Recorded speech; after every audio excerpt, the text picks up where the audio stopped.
3 years nang nadulas to eh. 3 years. Parang gumano siya. Twisted knee. Tapos Ngayon, ano po bang, paano siya nakakadanas ng problema? kasi pag nakatayo ko ng matagal, meron siyang sumakit. Tapos pag ginaganito ko, dito naman eh, ganun. Kaya dito, napupul ko siya. Tapos pag nagtatrabaho ako nakapo ng matagal, Naku, mamamaga yun. Mag-create ng ano yun. tapos pagka pagka tumayo na ako, naramdaman ko parang na ano to. Yung parang may ground na may makirok. Tapos yung parang ano siya, naibig yung dugo. Patunay lang yan, sir, na nakatwist. Hanggang dito. Patunay lang yan na nakatwist pa yan. Kasi hindi mo may ganyan, no? Nadamay na rin pati singit mo. Sige, Ito, higa ka dyan. kumonekta na siya. Higa ka dyan. 3 taon ba naman eh? Paano hindi ano? Pag matagal na panahon na at di mo napapa-adjust, yung mga connection yan, lahat na yan makukompensate. Oy, damay na raw singit dito. 3 years twisted knee. With hip joint na. Yan, one more.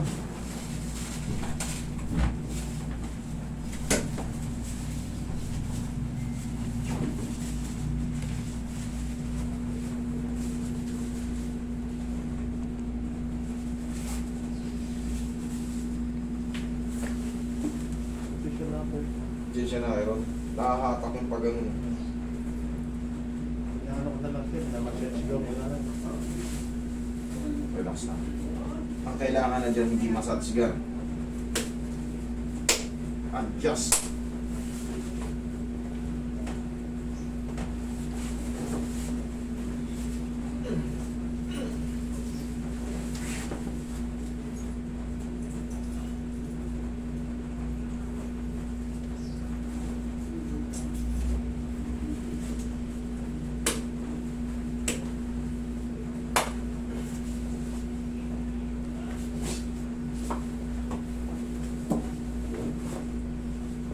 Kung wala na ba na.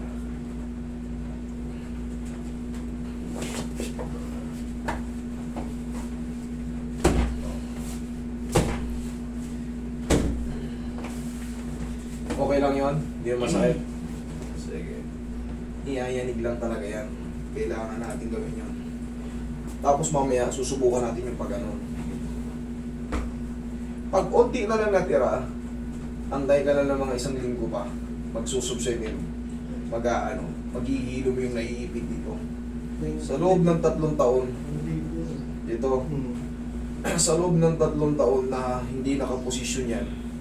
Pero alam mo, konti na lang yun eh. Kasi kung hindi nakaposisyon talaga yan ng todo, siguro mga 1/4, hindi mo may tutupi, iipit agad to. Ginagawa ko sa ini-stretching ko na lang. Ini-stretching mo. Ganun doon pa rin yung ngalan. Daglag mo lang. Daglag mo lang. Daglag mo lang. Yan. Hanggang dito. Sige. Pwede penging pang konting tao. Yung papansin, may tigas din dito.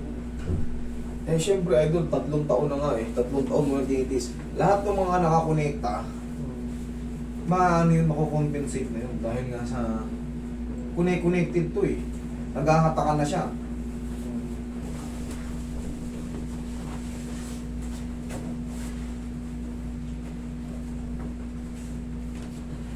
Kaya ka ulit.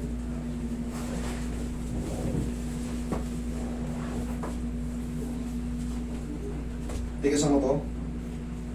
Patay, pagano. Binapin. Sipa mo. Sipa mo. Sige pa, huwag mo pa kakawalin yun ha. Thank you.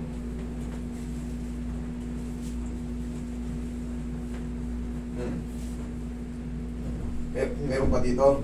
Diyan? Okay. Wala rito? Dito? Okay. Uy, pahingin ako. Mga muscle lang na yan na hyperextend ng konti.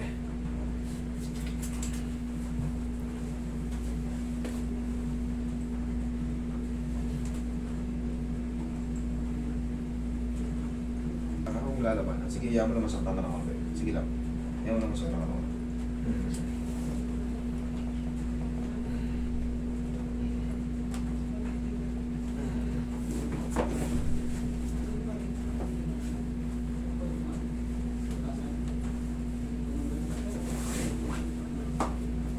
gusto ko ng konti gitna.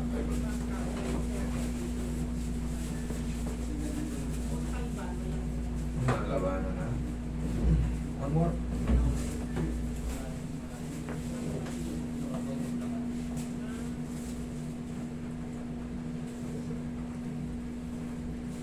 Dito na lang. Wala na yun dyan, wala na yun dito. Dito na lang. Okay. Konting haplos na lang dito sa tuhod. Tingin pa. Parang pupunit siya eh. Natak, di ba? Pero konti na lang, idol. Sabi ko nga sa'yo, unti-unting ano yan. Pagka lumipas pa ng mga 1-2 linggo hanggang 3 linggo, yung mga na-hyperextend na yan, na mga, wala na yan. Kasi kung talagang sira pa rin, the same pa rin. Ganun pa rin. Doon, dito, ganun pa rin. Huwag mo labanan. Sige, laglag mo lang. Sige, laglag mo. Sa'yo, okay na. Ikaw okay ka na? Oo. Malagat talaga siya no? Walang problema yung clicking. Basta walang pain. Pero pag ginano mo, pare, hindi po pwede. Kailangan, maligdik lang, pangkaraniwan. Sa loob ba naman ng 3 taon nakatwist yan? Naglalakad-lakad ka? Hindi magkukuskusan yung mga cartilage mo?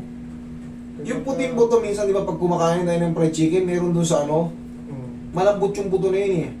Pag naka-twisted ni ka, siyempre, tiis ka, lakad ng lakad, pinipilit mong ganun, kaso hindi talaga kaya. Ngayon, na-adjust na, nawawala na lahat, antayin mo lang yung mga, kahit mga 1 hanggang 2 linggo. Kapag tulungan, di mo ganito eh. Ganyan lang ako eh. Pati ganun mo yun.